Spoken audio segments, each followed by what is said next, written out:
It's truly an honor to be invited by my alma mater to be their guest speaker, even if I'm not yet there. First and foremost, I would like to congratulate every one of you today. Congratulations to our dear school principal, teachers, and staff who all made this event possible. Congratulations of our graduates today. Of course, congratulations to our dear kindergartens batch 2024. I'm Jasmine Bartolo Montemayor, a SRAES graduate, batch 1999.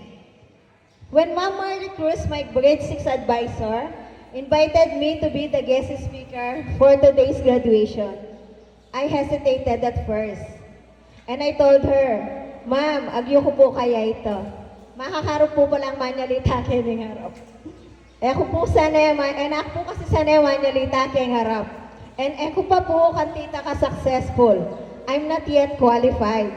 But she replied and told me, Nak, in success ali measure keng awards, pera, etc.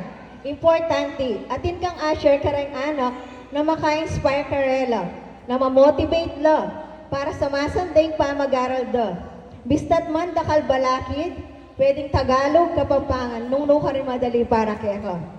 And she believed in me, reminded me of my worth, and trusted me for this role. That's why I am here in front of you today. Thank you so much, Ma'am Marley. That's the first thing that I want to highlight. A strong support system is very important in life and in success.